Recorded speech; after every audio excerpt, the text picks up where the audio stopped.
Hello, my name is Hakon, and welcome back, all you fabulous fighting fantasy aficionados, for yet another episode of Trial of Champions, episode number 6, book number 21. And the exciting thing about this book, of course, is that it's quite a challenge to get through it. It's easy to die. Indeed, at the moment, we are at 11 deaths, yep. And there may be some more during this playing session as well. We'll see. Now, last time I was going on about how I thought that I should be starting from a point just before where I died.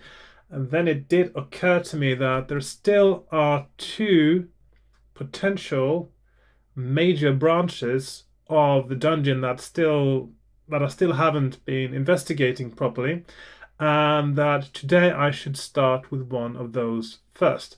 And of course, if that fails completely, then I might know that that's the wrong path, but until I've actually checked it out properly, it may even be the right path.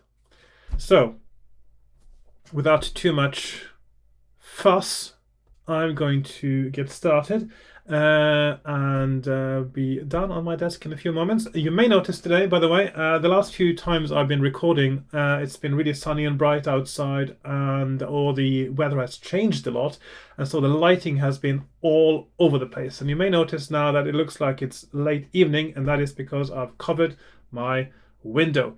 Yes, I'm only using indoor lighting now, so I can control it. So I got two lamps. I got my ceiling light, which is warm, and I got my desk lamp, which is cold and quite neutral. And that's what I will do because it is so much easier to control. I don't have to adjust my exposure settings or anything like that. And yeah, it's less of a hassle, simply put. And also I needed to do it for another video earlier this morning because when I do videos on my Zoya, I can't have bright light because you can't see the colors of the buttons. Anyway, right. Let's get started. So let's do our transition. And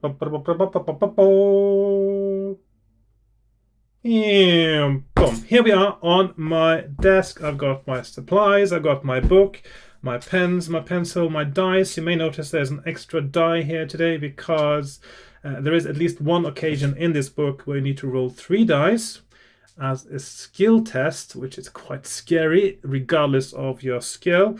And I got my maps, my character sheet to be, and I've actually got a new writing book today because the other one was full. I just use it for general notes on all kinds of things, those books. So I do go through them relatively quickly. Right, so first of all, we've got our death count, which is deaths. So it's 1, 2, 3, 4, 5, 6, 7, 8, 9, 10, 11. That's our current count. And let's have a look at our next candidate. I'll just write down here skill, stamina, and luck. Okay, let's see. Who is our candidate number 12? Candidate number 12 has a skill of 9. Ooh, that's a bit scary, isn't it? I mean, 9, usually they don't even survive the gladiatorial combat. It's got a stamina of 19. Bit low. But he does have a luck of 12, which could compensate for some of his lacks in other departments, you might say. And he made it. He made it through gladiatorial combat. He is the champion of Lord Carnus, and he goes to the dungeon. So he is alive still, not for long, I presume, but there we go. Skill, stamina, and luck 12. But, because it is quite hard going through gladiatorial combat, so his luck is down to 8. Which is also a bit scary. Okay, so now, as I said earlier, there is... So the first part of the game, that's fine. That is the gladiatorial combat. That part is settled. Now, the big question is, when you get into the dungeon here, there is this branching path here. And I still actually... It's occurred to me, I haven't actually established whether going this way is better than going this way. Now, my theory, my main overarching theory now for how to go about playing this game is that you are collecting the gold rings for some reason. And I still haven't got to the end, so I don't know what they're for. But there certainly seems to be a certain number of them. So, my question is, there are no gold rings for quite a while in this part of the game. Now you get up here, and there's an iron key up here. But the thing is that for quite a while here, there are no gold rings. There are a few items. There's a death trap actually with a crossbow that could kill you. There is a chance to get some stamina back. There is a magical breastplate. There are throwing daggers. There is a chance to lose all your items. There's a magical broadsword, and then there's an iron key, which I presume could be important. But there are no gold rings, and one of the things that makes me wonder whether actually the other path might be better is if that has gold rings. Now, I have played this bit before, but only once. I didn't see any gold rings, but that doesn't rule out the fact that there may be some. So for this playthrough, my plan is as follows. I will start from the beginning of the maze of the Death Trap dungeon, and then I will go into the right branching path again and see if I can map that out more and see if I've missed something, which is quite possible. So, exciting stuff ahead. Right, first of all, what do I need to do first of all? Yes, I have to maybe tell you the backstory. I'll do it very briefly. If you don't know it by now, maybe you should watch a previous episode, but it is as follows. Our hero, the adventurer, has been taken captive by a galley, a slaver galley, and he is one of 42 slaves who then get sold to Lord Karnas, who is the brother of Baron Sukhumvit in Fang of Death Trap Dungeon fame. And Lord Karnas, he wants to send a champion to Death Trap Dungeon and the Trial of Champions to beat Baron Sukhumvit, basically, and get the reward. And also the glory, of course. So there are 42 slaves, and only one of you can survive. One of you is the champion, and in order to find out who, you are run through a a few days of gladiatorial battles, different events. There's running around, jumping over coals. There is fighting blindfolded. There is different things like that. And there's trying to jump over a rotating blade and ducking under a rotating blade alternately as well, which is quite a tricky one. And in the end, there is only one survivor, and as you kill the last remaining other slave, you promise that you will get your vengeance on Lord Karnas eventually. So basically, your mission is as follows: get through Death Trap Dungeon alive. You don't get the reward because Lord Karnas is supposed to take the reward. So you're doing this to free yourself, but also you have promised to kill Lord Karnas. So you've got two missions. Now survive, kill Lord Karnas. Those are the two main objectives of this game. So we start now at the point where you are about to enter the Death Trap Dungeon, the revamped Death Trap Dungeon, because somebody won last year. And of course that is because somebody played the book Death Trap Dungeon and beat the game. So that was the first time somebody beat it. So we are starting at paragraph 261. And I'll start somewhere in the middle here.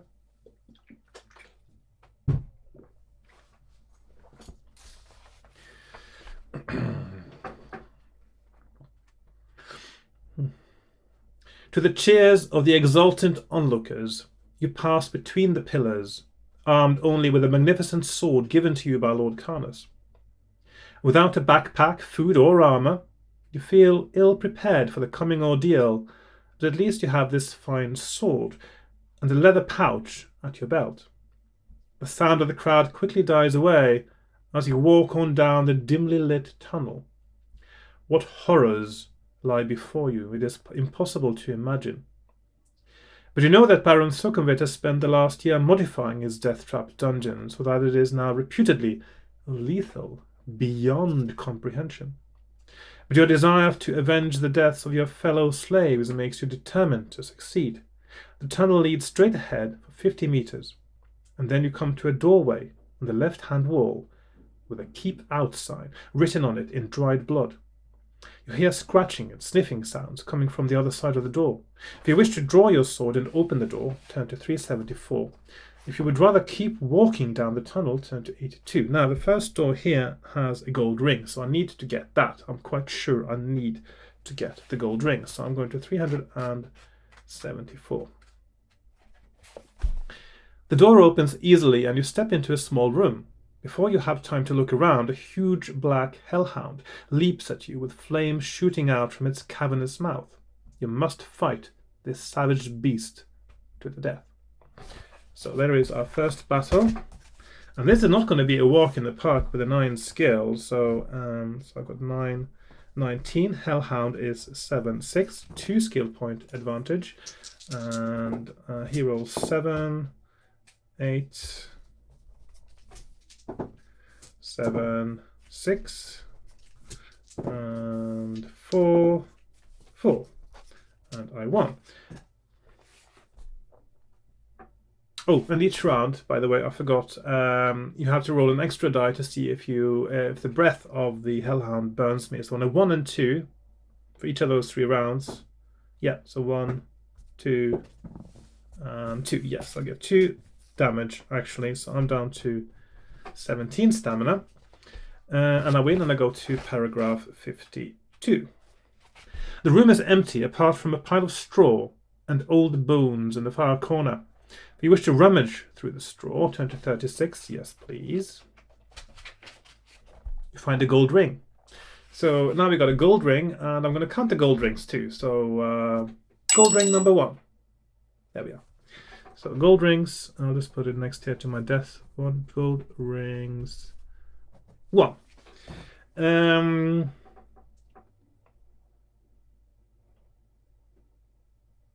You place it in the leather pouch on your belt and then leave the room to continue along the tunnel.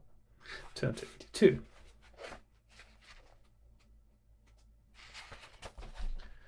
The tunnel soon comes to an end at a T-junction. If you wish to head left, turn to 229. If you wish to head right, turn to 304. Now, so the reason I thought before that maybe turning right was wrong was that when you go to you get to a bridge and you're told to put a gold item into the box to cross it, and I thought maybe you have to give up your ring to get there, but I haven't checked out if there are other ways to cross the bridge. I know that turning left, the first thing you get to is what looks like a spear trap, with spears pointing down from the ceiling. And so I'm thinking, are both directions going to give you a bit of a bluff? Let's find out. So I am going to turn, where are we now? If you wish to head right, 304. Yes, I'm going to paragraph 304. And this is the nice, I'll just focus on that for you now. So this is a nice little bridge, and it says pay gold to cross, it says. Which is where in the past I thought maybe that's what the gold ring is for, and then suddenly there are gold rings everywhere, and then I realized that that can't be it, that I'm supposed to collect the gold rings for something else. So in the distance you hear the sound of running water, and soon the tunnel ends at the edge of a pit. A rope bridge straddles the pit, and beyond it the tunnel continues straight on. There is a wooden box tied to the bridge and a sign above it which reads pay gold to cross. Now, of course, what you should be doing then, isn't it, when you think about it? What you really should be doing, the secret option that isn't here, is to open the box and see if anyone else were foolish enough to put their gold rings in. That would be nice, wouldn't it? Okay. A rope hangs down from the bridge. Peering down into the gloom of a pit, you can just make out a fast-flowing river far below. Will you drop a gold object into the box? I'm not going to do that this time because I want to keep all my gold rings. Walk across the bridge without paying. Could be risky, I know. or climb down the rope into the pit. So I am going to climb down just in case that gives me another way through. Maybe there's another tunnel. We never know. There might be something down there that's useful. So I'm going to climb down and have a look. And now we're already in unknown territory, which I really like. Your feet find a ledge protruding out over the river. You release the rope, walk along the ledge, and find that it leads to a completely black cave mouth. Suddenly, two bony arms shoot out of the darkness and try to push you off the ledge into the river. Roll 2 dice. 3. If the total is the same as or less than your skill, turn to 100. So that's a skill test. So skill test. And we've got 2 options. Depending. So we have 338 fail, which I presume just means you fall down into the river and die, possibly. Or 100, which is success. Okay, so I succeeded, even with a low skill of 9. And there we are. Only your lightning-quick reflexes save you from being knocked into the river. You teeter on the ledge but regain your balance. You draw your sword to attack your enemy. From out of the dark cave steps a creature which has the appearance of a stooped, starving man, with long arms touching the ground and gaunt brown leathery skin. You recognize it as a strider, a cunning hired killer. The strider is armed with an iron pole which has blades at either end. It is a fearsome weapon in the hands of a dexterous strider. Right, that's going to be quite hard because this guy has a skill of 9. So we have, I'm at 9, 17, and he is 9, 9. I could easily lose so much stamina here that I'll be in trouble, but let's find out. So highest roll wins, really. So 3, 7, yeah, that is a good start. I'm not going to use luck because I don't have enough to spare. 7, 8. Because normally in a combat like this, where the odds are quite even, I may want to use luck to do more damage. 7 and 12. 7 and 6. So I'm down to 15. 5 and 5, draw. 3 and 6. 6 and 8, okay. So see, quite good rolling actually, and this is how this character survived the arena as well. He was very lucky with his dice rolls. So stamina down to 15, could have been much worse.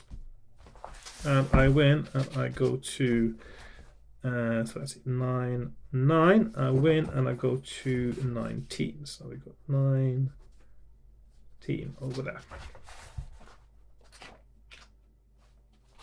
The strider has no possessions, apart from a bone medallion hanging around its neck. If you wish to put the medallion around your own neck, turn to 70. If you'd rather climb back up the rope, turn to 328. So I've got 2 options. So 328 or 19. Okay, so 328, climb, or 70 medallion. Now, there was a mention later in the game, I think there was somewhere, I can't remember where now, there was a question, do you have a medallion? Yes or no?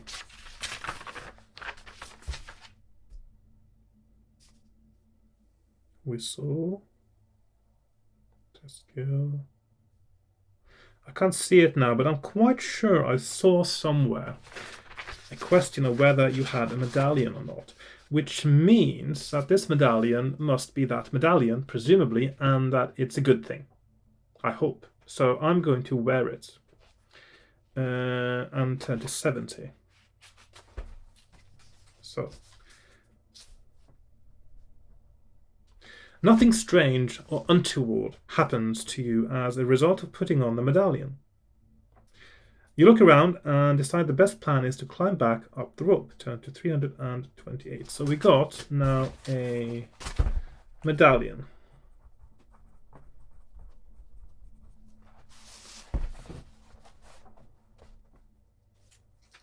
So let's medallions. Put it a bit more visible on my map there. So 328. By the way, I have decided, because of the pacing of my fighting fantasy videos now, I am not going to put any in-video adverts in them, even though I could do that now that I'm monetized, because of the pacing of these videos, the adverts actually disrupt the flow quite a bit, even if I put them in a relatively natural place in the videos. So I'm going to stop doing that. I did a little sort of test now, and of course the first feedback I got was that it actually disrupted the flow of the video. So yeah, no, I'm not going to do that. So there'll only be adverts at the beginning and ends of videos, and also up in the corner as well. There will be up in the corner, I think, of your screen, if you're watching it on this, not on full screen, some adverts pop up as well. I think that's, yeah. So that'll be it. I'm not gonna do anything else for adverts. Okay. I will still do probably some in-video adverts for other videos, depending on what it is. I'll just have to play it by ear a little bit. But something like a tutorial with quite a lot of dense information, it might actually be nice with a little break sometimes to put in an advert as well. So anyway, I'll just play it a little bit by ear and just try things out as I go along, and see what I feel is best. But I think I quite agree. I think that in a video like these, I wouldn't want an advert popping up either. I want to just press play, sit back and relax with my cup of tea, and watch it for an hour and a half or 2 hours or however long it is, and not have to find the mouse and click skip. So there you go. I did grow up without adverts on TV, and it still sometimes feels a bit disruptive to me with adverts. So yeah.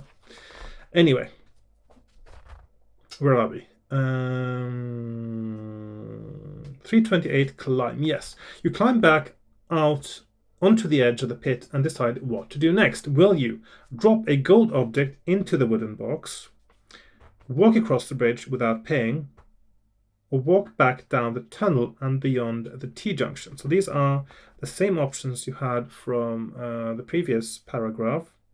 So it is 117. No, hang on. No, two. Oh yeah, okay. So it is 152, 27, or 229. So that is over there. So I'm going to put an arrow like so. And I don't want to pay because the gold rings are collectibles. I don't want to pay. So I'm going to risk it now. I'm going to walk across without paying. 152. Fingers crossed now. Look quite rickety, that bridge. Okay. You step warily onto the rope bridge, testing it to make sure it will bear your weight. You look around but see nobody, so you hurry across the bridge unchallenged. Turn to 117. Okay, so that went fine. So there's absolutely no need to pay. That is just there as a ruse to make you lose your hard-earned gold rings, so you don't have enough of them probably when you get to the end. So there you go. That means one should never pay at that place. Okay, so 117. So I'm across the bridge, so no need to pay. That's nice to know, isn't it? The tunnel eventually comes to a dead end. There is a stone tablet set in the end wall with a small circular hole in its center. Around the hole are etched the words 1 is on and 2 is gone. If you wish to reach into the circular hole, turn to 179. If you would rather retrace your steps, go to 229. Now, this seems to work fine last time. I can put my hand into the hole, 179. Slowly reach further into the hole until your fingers touch two buttons, one with the number 1 stamped into it and the other bearing the number 2. If you wish to press button number 1, turn to 12. If you wish to press button number 2, turn to 214. And it sounds like 214 is a terrible idea to push. because it sounded like that was a bad thing happening in the previous paragraph. So I'm going to do the same thing as before, which seemed to work fine, and that is to press button number 1. So yeah, pressing button number 1. As soon as you press the button, a large stone slab in the left-hand wall of the tunnel pivots open. You step through the gap and find yourself in another tunnel. You soon come to a door in the right-hand wall which has an old broom nailed to it. If you wish to open the door, turn to 246. If you would rather carry on down the tunnel, turn to 346. And this is where you go in there and there's a witch. And you have to fight 2 bats. Do you have to fight a witch as well? I can't remember now. There's some details missing from my map there, possibly. But you don't have to fight the bats, because if you only have to fight the bats, that's not so bad, is it?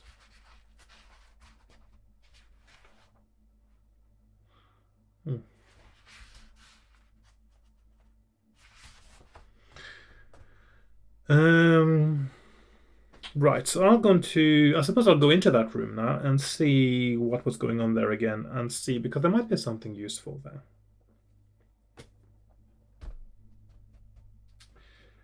Right, so 246, go through the door.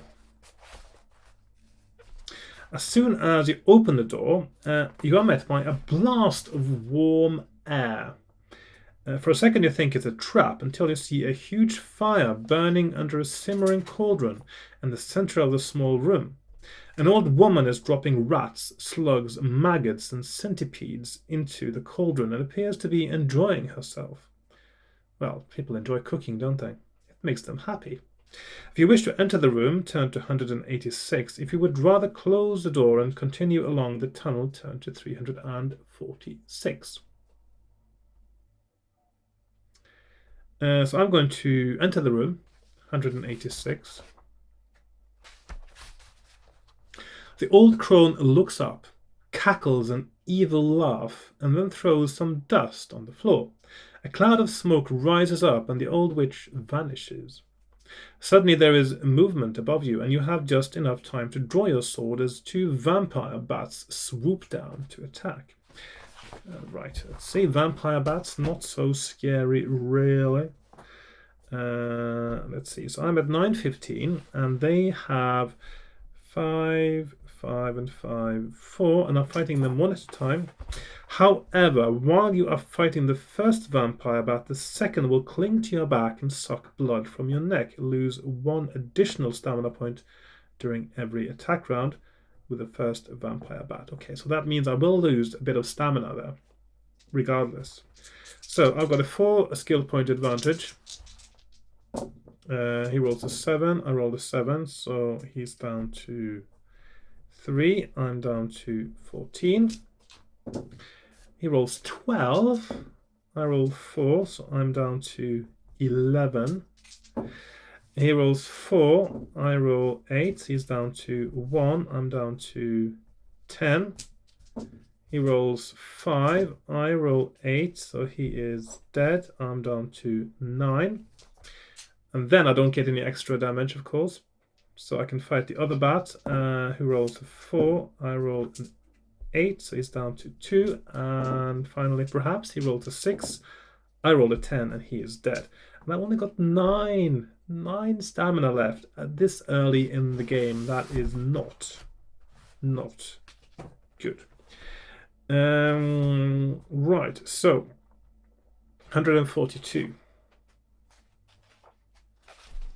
You decide to add your own ingredients to the witch's brew by dropping the vampire bats into the cauldron in the hope of poisoning her. You look around the room and find a polished wooden box with a face carved into it, a face which you recognize. It is that of the dwarf who entered the dungeon before you. You also find a small phial of red dust hidden inside an old book. Will you open the wooden box, throw some dust on the floor, put the phial in your belt pouch, leave the room and continue along the corridor. Now, first things first, a box with the face of the dwarf contestant on it indicates to me a likelihood that the dwarf is trapped in the box. I am wondering, my theory is that if I open the box, I will get trapped, the dwarf will get released, maybe. Or we both get trapped. I'm not going to do that. That sounds risky. Throw some dust on the floor. That sounds like what the witch did. Why would I do that? Would I be able to control that with kind of witchcraft? I don't think so. So that leaves putting the file in my belt pouch or leaving. I'm going to put the file in my belt pouch, I guess. And see, that could come in useful later. So I'm going to... There is nothing else of interest in the room, and despite your hunger, you refrain from helping yourself to a bowl of the bubbling brew. If you now wish to open the wooden box, and no, if you would rather leave the room, yes. Okay, so I got a file of red dust, which I don't know, might come in useful later. So I'm leaving the room, 3, 4, 6. You soon come to another doorway in the right-hand wall. Nailed to the door is a small bird, long dead and shriveled. If you wish to open the door, turn to 59. If you would rather continue along the tunnel, turn to 150.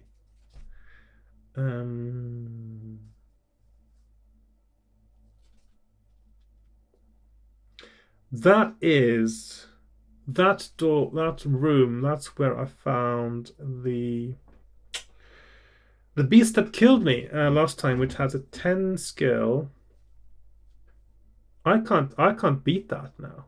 There's no way I can beat that with a 9 skill character. So I'm going to skip that for now, and of course that's something I may have to go back to just to see if that is possibly where I need to go.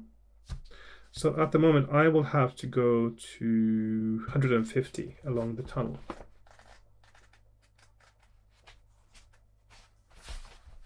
If I had 12 skill now, that would have been an option, of course. The tunnel continues another 30 meters before turning sharply to the left. On rounding the corner, you see that there is a new branch in the right-hand wall.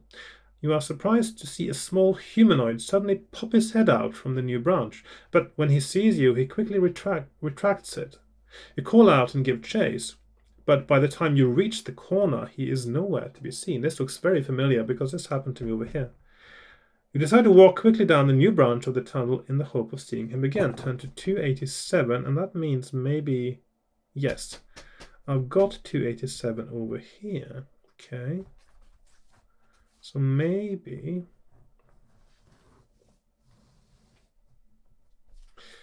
Which means that at this point, unless there is something important in there, with that beast that is really hard to kill, this is the bit that I miss. So I missed the breastplate +1. I missed the daggers. I'm wondering if... I've basically tried everything here now, so I'm wondering if I should just try to go into the room there and see if I can defeat that creature in there. And if I fail at that, I'll die and I'll bring out a new character, because I think that just to be exhaustive now, because what if that creature has a gold ring, for instance? I don't know. So I'm going to go to 59 now. I'm going to go open that door and have a little look and see in there again and see if that... I need to be exhaustive now to make sure that I get this right. Okay, so the door is locked. If you wish to charge it open with your shoulder, yes, I suppose, I guess. Roll 2 dice. If it is same as or less than your skill, yes. 332. You stand back before throwing your full weight against the door. It bursts open and you draw your sword and step into the darkness before you. That's what you're supposed to do before opening the door, by the way, because so many other times in this book it says when the vampire bats attack you, that's when you draw your sword, when really you should have drawn it before you open the door. 219. Being very inconsistent. If you're inconsistent, you die. So there we go. And this is the really charming creature here called Cold Claw. The temperature inside the derelict room is much lower than in the tunnel. You begin to shiver as soon as you step into the room, and you can see your breath hanging in clouds in the cold air. So it's like a walk-in freezer, I suppose. In the far wall of the room, you see a large tunnel entrance from which you can hear the sound of slow footsteps coming towards you and a long, low hissing sound. You stand your ground, sword in hand, as a hideous beast enters the room. It has a bloated green stomach, like that of a huge toad, and a grotesque, misshapen head supported by a blubbery neck. It has a circular, extended mouth whose fat purple lips surround rows of sharp teeth. The beast slices its prey and then sucks the innards out. Fresh intestines are the delicacy of the Cold Claw, and it intends to eat yours as punishment for entering its lair. Right. As the vile beast lumbers towards you, the temperature appears to drop even further. Reduce your skill score by 1. This is why I should leave the door open, I suppose. Reduce your skill score by 1 for this combat only. So basically, I don't stand much of a chance here, do I? Let's see. So that's skill -1. Okay. I have to try. So I will use what I have of luck and oops. So 10, 11, and I am currently at 8. For practical purposes, 9. So he's got a 2 skill point advantage on me as we start the battle. He rolls 5. I roll 9. So I make the first hit. I will use luck to try to do extra damage to him. So I want to roll less than 8. Yes, or 8 and less, rather. So he's down to 7. Next round. He rolls 7. I need to roll 9 or better. Nope.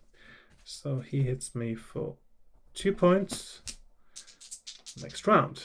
He rolls 8. I roll 6. I don't think this is going to work really well, is it? He rolls 7. I roll 4. I think my luck has officially run out now. I'm going to use luck now, trying to prevent 1 point of damage. And yeah, so my luck is now 6, and I've got 4 left. He rolls 6. I roll 6. I'm going to use luck again.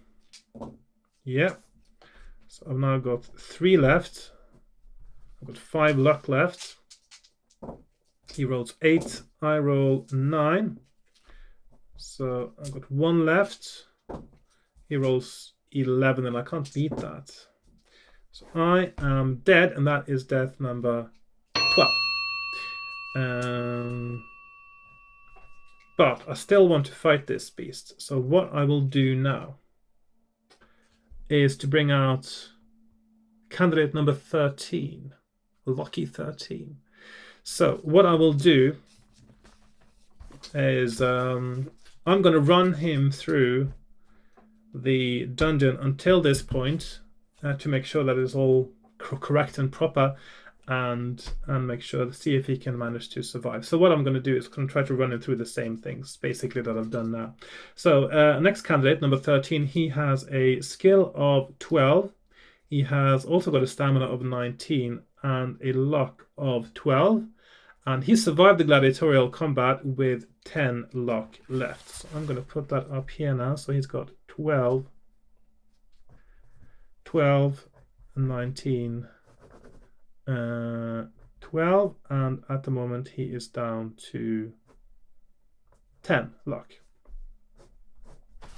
And then I will try to see if he can survive the beginning here until this point, and I will get back to you. I'm going to do this with the camera off because this could get a bit boring. to run through these things with the battles and things. So I'm going to be back in a few moments. Right, so I am back. I just did the roll for the combat with the Stalker, combat with the bats, and that's pretty much it actually that I have to do. And then we are back here and we are trying again. So I've got a skill of 12, I've got a stamina of 16 because I inevitably lost some with the vampire bats. And let's get started. So we have again, so 10, 11. I am 12. No, for this battle I'm 11 because it's -1 for the cold. So 11 and 16. So I've got 1 skill point advantage. I got 10 luck points, so I may use some there just to be sure because this is quite hairy. So he rolls a 12. Not a very auspicious start, I would say. He rolls 6, I roll 4.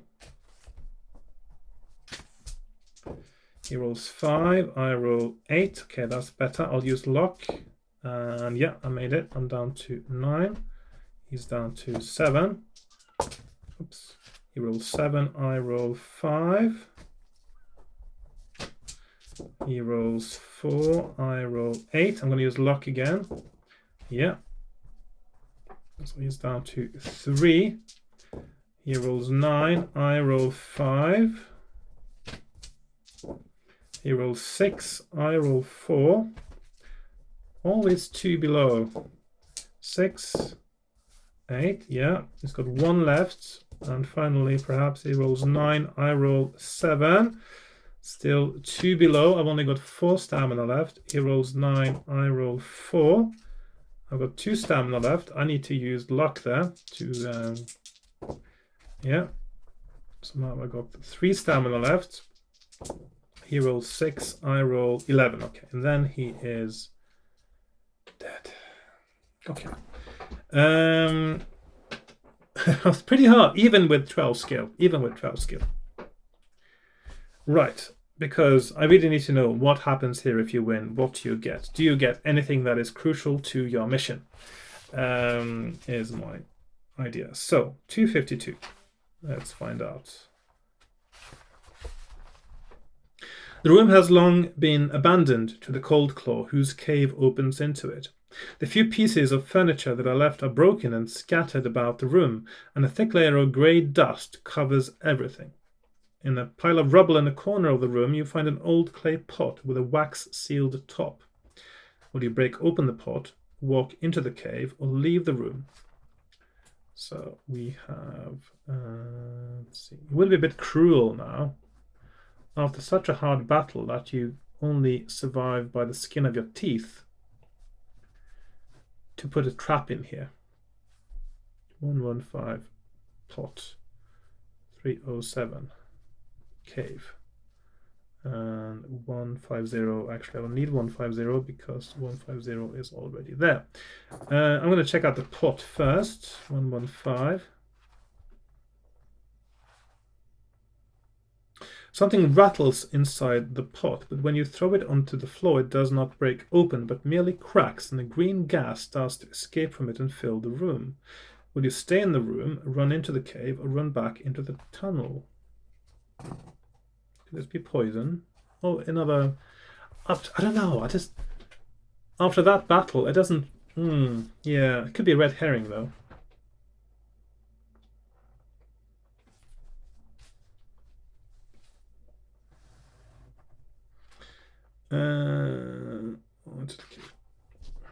I'm gonna stay in the room. I'm gonna risk it. I'm gonna risk it. If it is poison, so be it. The gas is not toxic and soon drifts harmlessly away. Ooh. See? Told you. When the battle is that dangerous, it doesn't make sense to add a death trap as well. You pick up the clay pot and throw it against the wall. This time it shatters and something shiny falls onto the floor among the fragments of clay. You look down and see a gold ring. Ooh. Yes, gold ring number 2. Okay, so my theory is seems to hold water in that case, that this is actually possibly essential. It depends. I don't know how many gold rings you need. Maybe you don't need all of them. But yeah. So gold ring. So let's see, 173. I forgot to put 173 in here. 173. And gold ring. Which you pick up and drop into your belt pouch. Finding nothing else of interest in the cold room, you decide which way to head. If you would wish to go into the cave, turn to 307. I may wish to do that, to have a little look. 307. The Cold Claws cave is enormous. Bones litter the floor, and it is evident that the beast never went hungry. You look up and see a shaft of light shining through a hole in the ceiling high above, but there does not appear to be any way of climbing up to the hole. Perhaps the enemies of Fang were simply dropped into the cave to be taken care of by the Cold Claw. There are some rags and remnants of clothing on the floor and a few old boots. You find one pair which are well made and about your size. Will you try on the boots, look for something else, or walk back to the tunnel?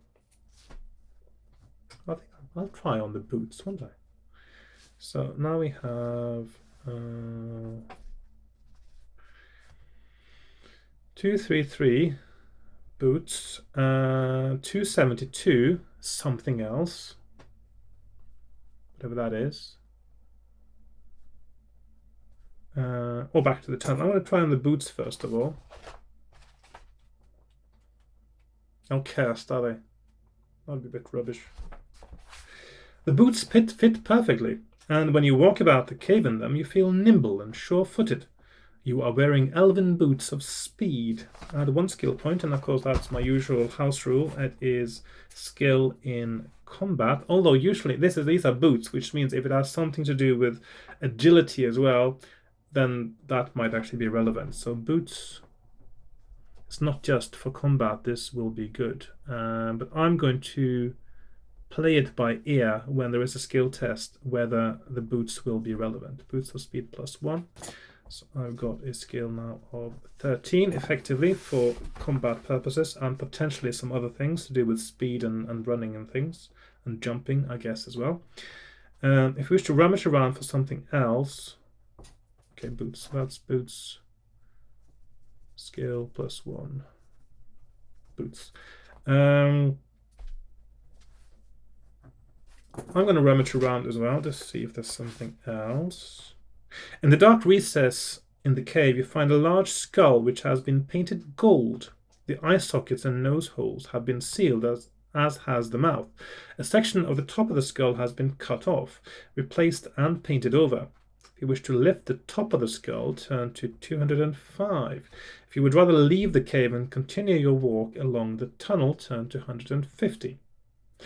Well, again, I suppose while I'm here, I should just go for it. I should just go for it. So 205 skull.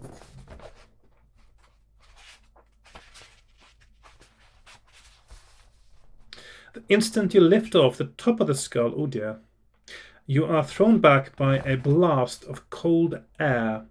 The air has a misty trail to it and begins to circle the cave at high speed. Suddenly, all the bones in the cave start to rattle. Some start to move across the floor and group together. They begin to rise off the floor and take the rough shape of a skeleton. You watch transfixed as the small whirlwind shoots inside the eye sockets of the skull. With horror, you realize that you have released the undead spirit of a bone devil. If you are wearing a medallion. That where the medallion was. I thought I'd seen it somewhere else, but then I wouldn't have seen it then. Oh, it is possible that I've actually walked sort of been sort of past this place before and just spotted medallion or something. I don't know. I just had a feeling I'd seen somewhere before that I needed a medallion. Anyway, if you're wearing a medallion, turn to 63. I am wearing a medallion, and it's a bone medallion, so that seems to be a connection there even. So 63. If you're not wearing a medallion, okay, so it is medallion or not are the options. So we have 63 medallion, question mark, or 384 not. So, medallion, 63.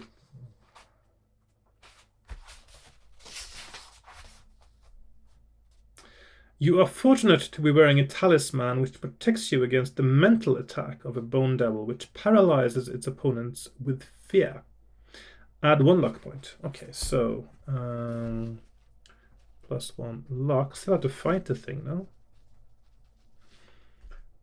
Gripping your sword tightly, you step forward to fight your adversary. So that is Bone Devil 10-8. So this still seems really, really hard, doesn't it?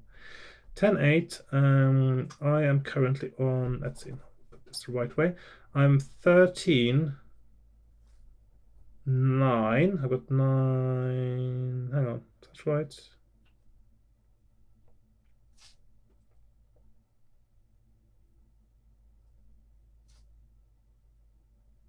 No, 3. 13. Yeah, 13-3 is my. I only got 3 stamina left. Oops. 13-3, and I'm fighting a 10-8. And I get 1 luck point, so I'm up to 8. I probably need to use that. So +1 luck, 10-8. And if you win, go to 326. So 3, 2, 6. Okay.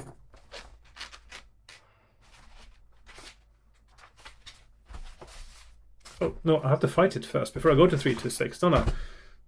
Silly me. Okay, so I've got a 3 skill point advantage, which I'll need every bit of. I need to hack it into pieces now very quickly. He rolls a 10. I roll an 8. That is me hitting him. I should use luck, shouldn't I? Be sure now. So I'm going to use luck. And down to 7, and he's down to 4. He rolls 9. I roll 5, which means I'm down to 1. Unless I use luck again. Although if I fail luck, I would die. I'm going to risk it. Okay, so next round, he rolls 11. And I roll 8, which is a draw. He rolls 6. I roll 7. So he's down 2. I'm going to use luck again. And I failed, so he's got 3 left. That was a big mistake. I've got 6 luck left. He rolls 5. I roll 8. And 1 more round. He rolls 8 and I roll 8. And that means he is dead. I've got 1 stamina point left. Right. The Bone Devil's skeletal host body is smashed to pieces by your onslaught, but its undead spirit rises out of the skull and disappears through the hole in the roof. You bend down and examine the broken fragments of bone and suddenly notice a gold ring on one of the fingers of the Bone Devil's hand. You slip it off the cold bone and drop it into your pouch. Okay, so there are two gold rings, in fact, in this section, but the survivability of this game, even if it was just to get from the beginning to this bit, is ridiculously low. Too low, I think, but which means that at some point I will probably just have to cheat and say that I won that battle, because it won't be fun anymore if all it is reduced to at some point is just rolling the dice. That's what I think. You return to the tunnel and continue along it. Turn to 150. So I would have missed those two gold rings, and I got another item that gave me plus skill instead of the breastplate. So the difference taking this route, of course, is much harder. You still get a +1 skill item, and you don't get a spear, you don't get the daggers. You get a file of dust, a medallion, and two gold rings, taking this path here.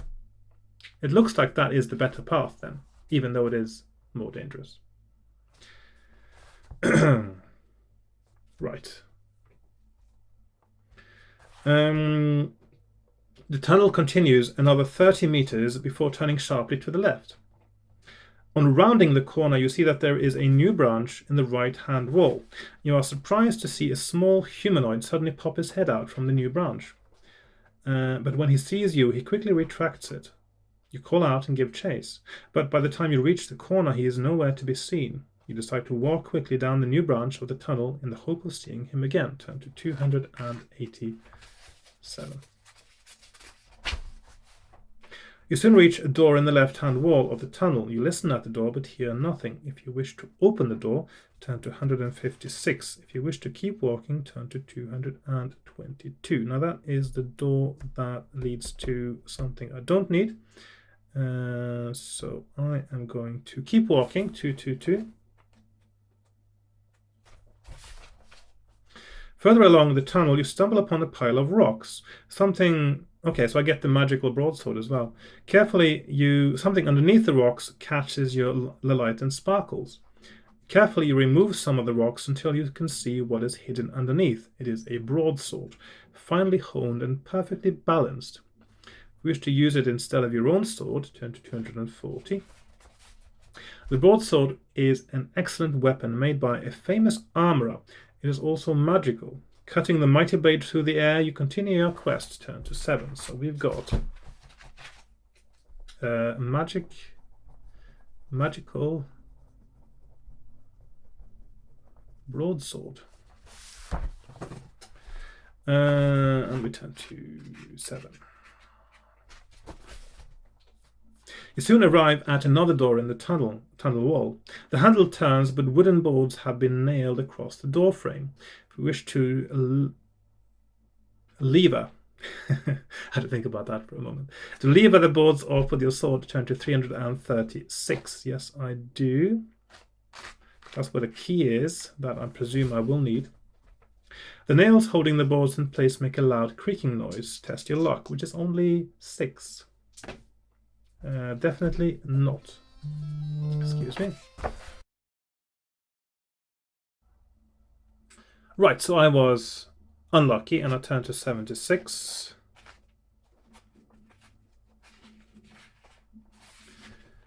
Suddenly you hear footsteps coming quickly down the corridor. Somebody or something has come to investigate what all the noise is about.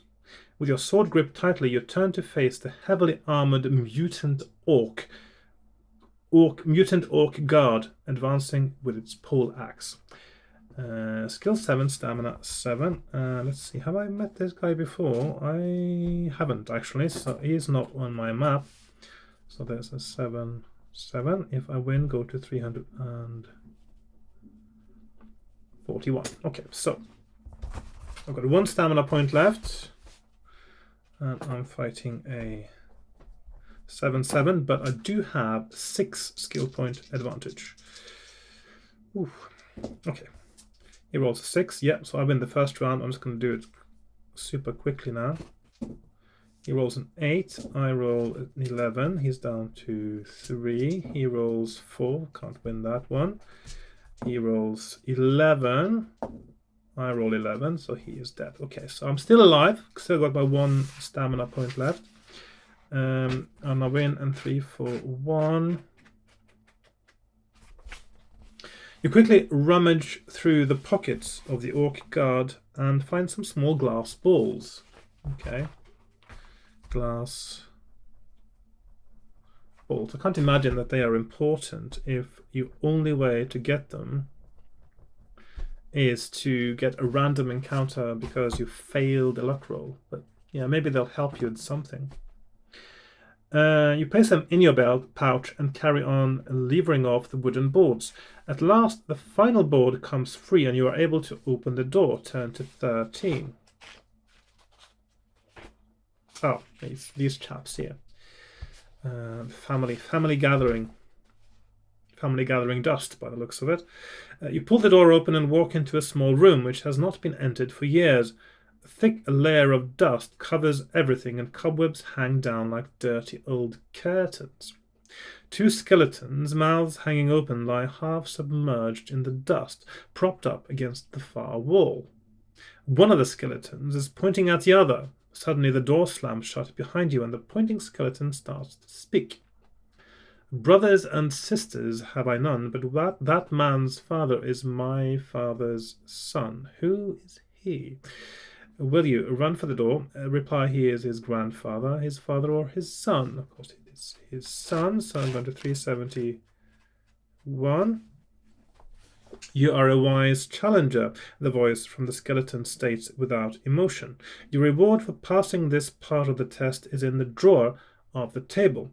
The skeleton's mouth remains open, but no more sound issues from it. You look around the dark room and soon find a small table with a drawer. Carefully you slide the drawer open and find a small iron key inside. You drop it into the pouch on your belt, leave the room, and continue along the tunnel, down to 45. So we've now got this small key, so small iron key, 45. I wonder if there's any chance of getting stamina back in time before I bump into something lethal. It's not long before you arrive at yet another door. This is the next page of my map, by the way. Another door in the left-hand tunnel wall. If you wish to open the door, turn to 235. If you'd rather keep on walking, turn to 177. I know that I have to keep walking there. It seems to be the only good choice. The tunnel eventually ends at a T-junction. Looking both left and right, you see nothing of interest apart from a door some way down to your left. If you wish to go left, turn to 68. If you wish to go right, turn to 227. Now, I need to go left to... because I need the gold ring, presumably from the Lich Queen. So I need to go in there, so that's 68. You soon arrive at the doorway in the right-hand wall and are faced with a heavy iron door. You press your ear against the door and can just make out the sound of a woman's voice chanting. If you wish to open the door, turn to 318. If otherwise, you may either carry on down the tunnel, turn to 285, or go back along the other branch of the T-junction. So I'm going to open the door. The iron door swings open and you enter an ornate room with a marble floor and rich furnishings, but your eyes immediately light on a decorative marble throne on which sits a woman dressed in a lavish gown. But to your horror, you see that her face is almost a skeletal skull with only remnants of dried skin hanging loosely from it. Her blood-red eyes fix on you, and then the Lich Queen starts to speak. Who is this foolish mortal who dares to enter my chamber? Have you the courage to wear my gauntlet of pain? Or would you prefer that I kill you where you stand? If you agree to wear her gauntlet, turn to 212, I will do that. Seems to be the only option, really. The hideous-looking woman reaches under the cushions she is sitting on and then tosses an iron gauntlet to the floor. You bend down, pick it up, and slip it onto your right hand. Pain immediately grips your hand and quickly spreads throughout your body, probably because it was a left-hand glove. Just a thought. You feel as though you are being crushed by a giant vice, and you begin to scream in terror. Roll 3 dice. And this has to be lower than my skill. 5, 6, 7, 8. That is lower than 12, yeah. If the total is the same as or less than your skill score, turn to 15. If the total is greater than your skill score, turn to 80. And I just remembered something. Even if you've succeeded this, you lose stamina, and so I'm going to die now. Okay. 15. With great courage and determination, your mind overcomes the illusion of pain. You drop exhausted to the floor when the pain eventually subsides from your body, but you are now mentally fatigued and drained of energy. You lose 3 stamina points, and so you are dead. There's no mention there if you are still alive. I forgot to put in if you're still alive. So that is death number 13. Right. Obviously, I know what I need to do now. So I need to... in order to get the gold rings, I need to go through that right branch in the beginning, which is really, really hard. I have to do this bit. which is really, really hard. And yeah. But I'll need a new character now. Still, yeah, I'll need to. I can play a bit longer. I can do one more today, can't I? So let's look at our next candidate. This is number 14. He is. He's only got a skill of 9. Poor thing, which isn't the best. He's got a stamina of 20 and a Glock of 12. That's not too bad, is it? Yeah, well, he didn't make it through the gladiatorial battles, so he died. Yeah. So our death score is now at 14. And the next guy, candidate number 15, he has a skill of 12. He's got a stamina of 24, and that is good because it looks like running out of stamina is the big problem here as well as needing a high skill. So it looks like you actually need skill 12 and you need stamina 24 to win this game.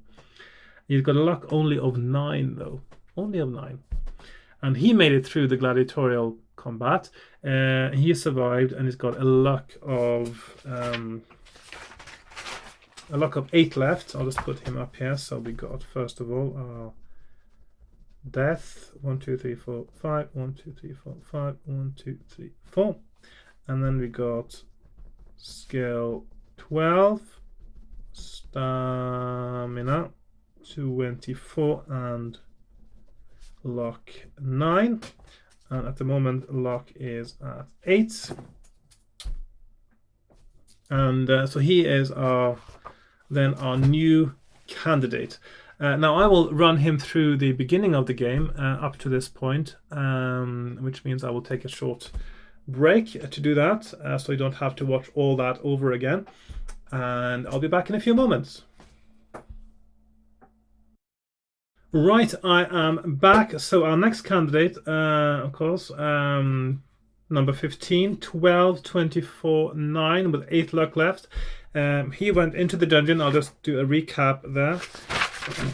So that's the wrong page. So he went into the dungeon. He turned right across the bridge. He went down and fought the Soreide and got the bone medallion. Everything fine so far. He went and fought the vampire bats to pick up the dust file, which I don't know if I need that. If I don't need that, of course, I don't have to do that ever again, because you do lose 3 stamina inevitably there, minimum. Then he went and fought the what was it called again? The frost claw something creature, and he actually didn't even get injured in that battle at all, which is quite impressive. So he gets his first gold ring. Then he he crushed the jar, the ceramic jar, and he also gets the boots. Yeah, of course he has to crush the jar to get the ring. Yeah, and then he gets the boots, and then he opens the skull to release the bone demon. And fighting the bone demon, he regains 1 skill point, but he also takes a little bit of damage there in that battle. I think he took. Let's see, where are we now? I think it was down to 17. Yes, down to 17. So he lost a little bit of stamina there. He gets another gold ring, and then leaves. And then we get to he gets the magical broadsword, and then you get to the point where you lever open the boards open the door, and you test your luck. He was lucky, so he lost the luck point there. He picks up the small iron key. Then he turns right and he heads for the Lich Queen's room. He puts on the glove, and he does a successful skill roll, and that's where we find ourselves. So paragraph 15. So we're back where we were before. So with great courage and determination, your mind overcomes the illusion of pain. You drop exhausted to the floor when the pain eventually subsides from your body, but you are now mentally fatigued and drained of energy. lose 3 stamina points, so he's down to 14 stamina. So that's not too bad at this point, I guess, considering. You sit up and throw off the accursed gauntlet. The Lich Queen remains silent as she pulls a gold ring from her finger and throws it in front of you. And then we get another gold ring, of course, so gold ring number 3. You run out of the room into the tunnel. If you wish to go right, turn to 285. If you wish to go left past the T-junction, turn to 227. So I'm going to turn, let's see, where are we now?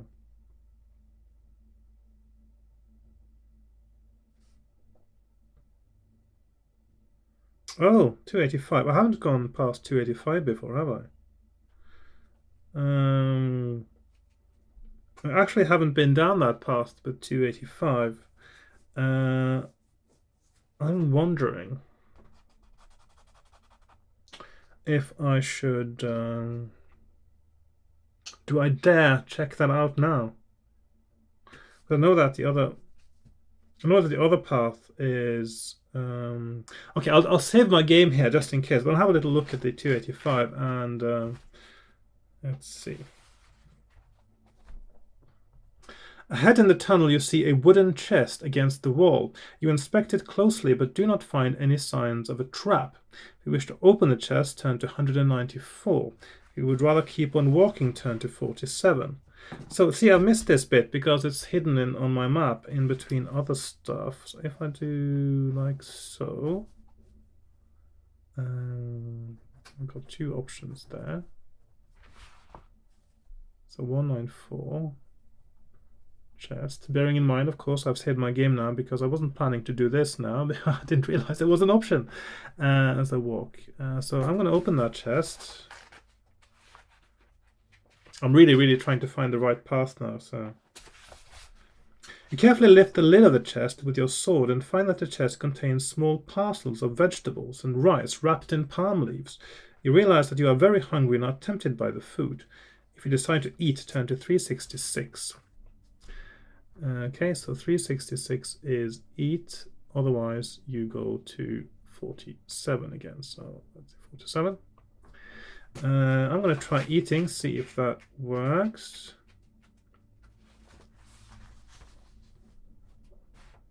You gorge yourself on the tasty vegetables and rice until you can eat no more. Add 4 stamina points, plus 4 stamina. Okay, so that's quite a nice one. So that means my stamina is then up to 17. You might wipe your mouth with the back of your hand and continue along the tunnel. Turn to 47. Okay, so at this point, I know that I can get a gold ring by turning the other way. And I know that I can get a hammer and some anti-poison and a rope. I'm just wondering,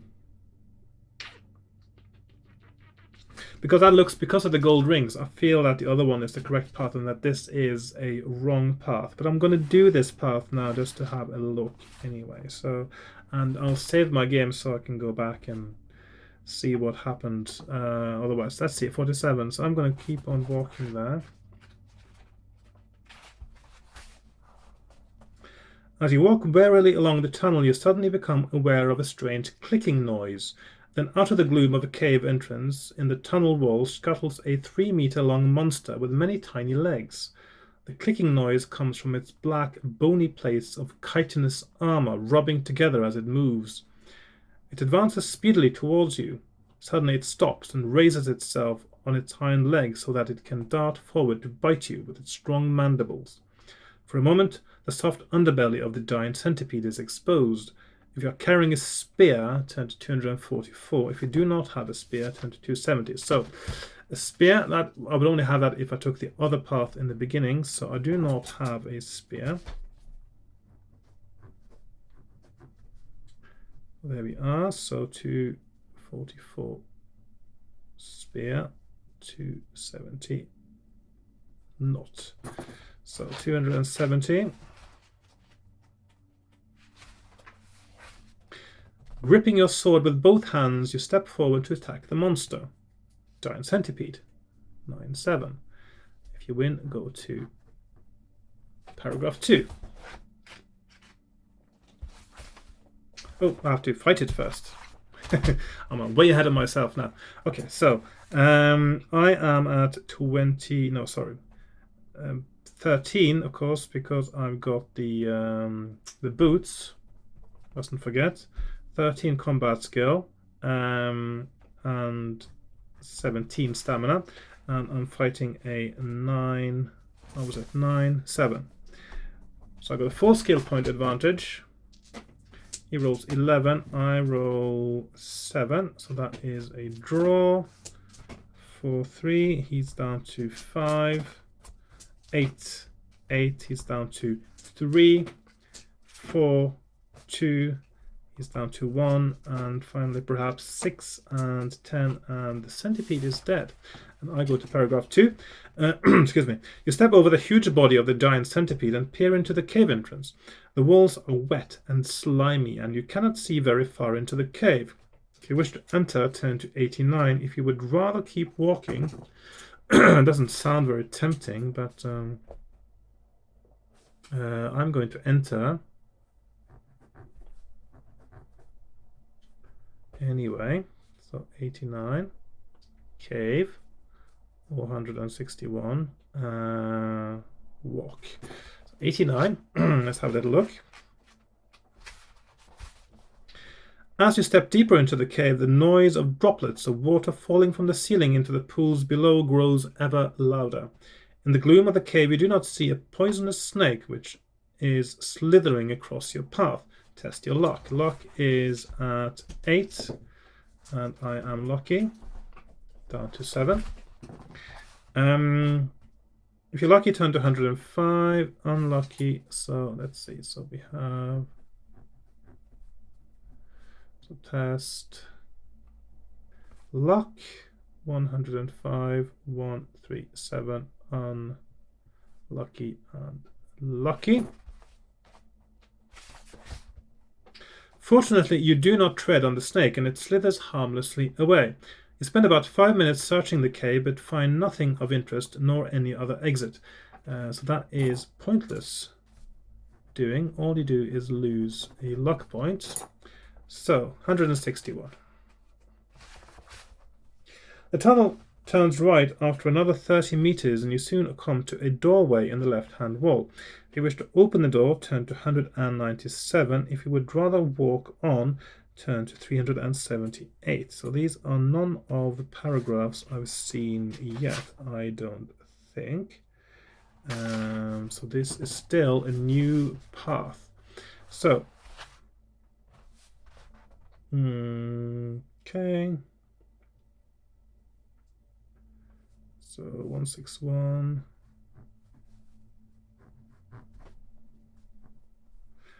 And then we have 197, door, or 378. Walk on. I'm going to check out the door, of course. As soon as you touch the door handle, a shock runs through your body. You manage to pull your hand away, although it is shaking uncontrollably. Lose 2 stamina points. So -2 stamina. At last the tremors subside, but you decide against trying the door again, and you walk on. So, yeah, that's 378. It doesn't look like a correct path, this one, from the way it's structured now. You follow the tunnel around a right-hand bend until it ends at a wooden door. You have no choice but to open it and are surprised by what you see inside the room. Turn to 3. So this is where this path comes back to this choke point down here, which means that this is the wrong path. Simply put, it's the wrong path. So I did save my game over here, and that means that I can confidently say that this is not the way to go, and you are supposed to... Oh no, sorry, that's the right way to go. The right way to go is down here, and the wrong way to go is this one here. So that whole path there is wrong path. So I'm going to go back now to 227, where I came from, because that's where I saved my game now. And so I'm going to have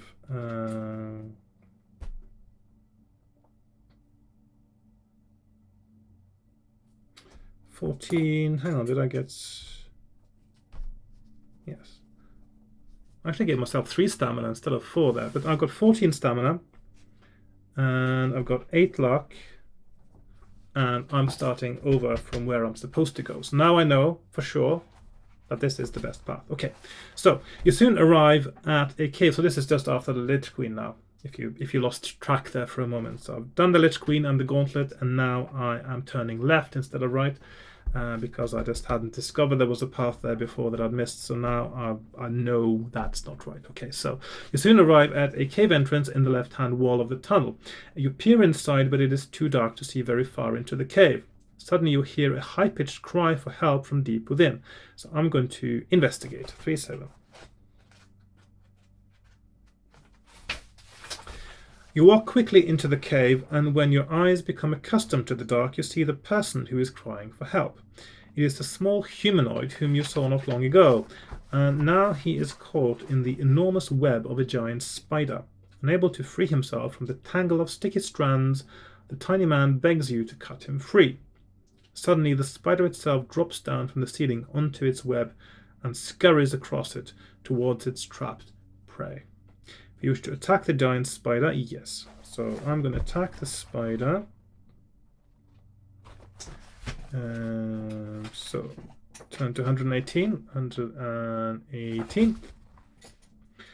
And that is, so he's got 7, 8. I've got 13, 14 at the moment. If you do not defeat the giant spider within 5 attack rounds, something happens. So I've got, let's see how it happens. Okay, I've got 6 skill point advantage. He rolls 11, I roll 4. Okay, so that means I'm down to 12, and that's not a good start. He rolls 7, yeah. 8, 11, 6, yeah. Okay, so it's down to 4, 8, 7, it's down to 2, 6, 4, yeah, so we got it. 348, excuse me. 3, 4, 8. You cut the tiny man free from the web and stand back warily in case he tries to trick you. But he simply bows and says, "Thank you, stranger. I, Billy Bob of the Little People, am forever grateful to you. Our tribe has been living under this mountain for generations, but we are forced to scavenge what we can now that our tunnels have been taken over by these dreadful monsters. The sooner they are killed by the likes of you, the better. As a reward for saving my life, I give you what I found in a scorpion's nest." Billy Bob drops a gold ring into the palm of your hand. So now our gold ring tally is up to 4.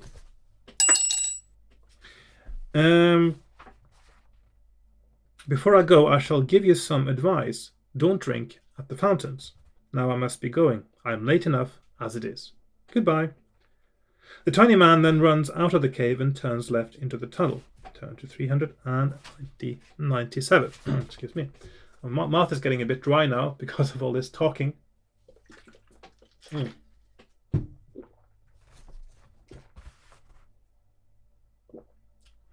tunnel soon ends at a stone staircase. Candles held in open skulls are mounted on the banister to light the way. The stairs lead both up and down. If you wish to climb up the stairs, turn to 305. If you would rather go down, turn to 93. Now downstairs, I know there's a chance to regain some stamina, so I'm going to go downstairs. Because once I get past this point, my stamina is replenished reasonably well. It's a good start, so yeah. 93, yes. Right, there we are. The stairs end at a door from which you can hear the sound of squeaking animals and pattering feet. Rats, probably. If you wish to open the door, turn to 146. I do. You turn the handle of the door, and as soon as it opens, you are pounced upon by a large rat. Others wait to take over if the first is defeated. So they all have a stamina of 2. Now, I've got a skill of 13 for combat now, which means that the chances of actually inflicting damage on me are quite small, and that's good because I don't think it's good to get bitten, because then you have to go to a certain paragraph. So first one rolls a 9, yeah, so I defeat that. Second one rolls 4, I defeat that. Third one rolls a 2, yeah. Fourth rolls a 9, yeah. And fifth rolls a 6, which is also not possible for it to defeat me with. So I win all those and go to 165. No, hang on. That's the wrong one. I win all those and I go to, that's if you lose, 118. I go to 18, yes. You soon see why the rats were inside the room in which you find yourself. It is a storeroom, piled high with barrels, sacks and crates. Jars and bottles are jammed along the shelves which line the walls from floor to ceiling.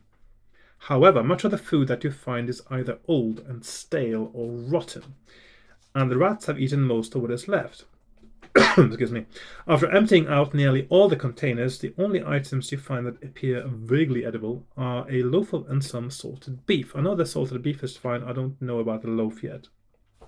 Will you eat the loaf, eat the salted beef? So I need, actually, preferably, I'm 8 stamina points down, so I can do with whatever stamina I can get now. So shall I risk the loaf? Let's risk the loaf. Let's eat the loaf. What's the worst that could happen? Poison, yeah. As you break open the loaf, something heavy falls out and lands on your lap. It is an iron file. Huh. An iron file as well. Okay, iron file. You tuck it into your belt. Iron file. I suppose that could come in useful if you have to cut some. If you get thrown into prison, you have to cut some bars, something. If you now wish to eat the salted, you be belt and begin to eat the loaf, and you regain 2 stamina points. So that's plus 2 stamina. If you now wish to eat the beef, I do, so 184. So you get 6 stamina points and a file. The dry salted beef is tough, yet tasty. You chew on it and swallow it in big lumps. So great is your hunger. Add 4 stamina points. So now we are up to 20 stamina. So I've got 13 skill, 20 stamina, and 8 luck. That is not bad. Quite far into the game as well. So this sort of renews my hope that it's actually possible to beat this game, just knowing I can do this at this point. Okay, so both of those are, yes, do those.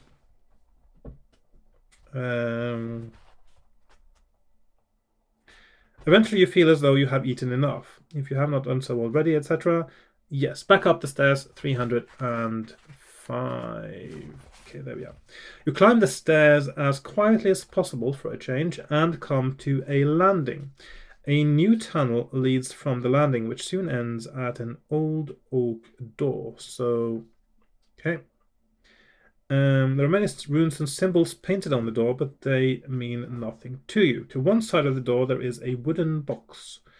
If you wish to open the door, 43. If you wish to open the box, 373. And the box contains some items which I know are useful. So, the box contains a coil of strong rope. So we got a rope. Hoping that it might prove useful later on, you sling it around your shoulders. There is also a hammer, which you stick in your belt, and a small phial of colorless liquid labeled anti-poison. So anti-poison. And then we open the door, 43.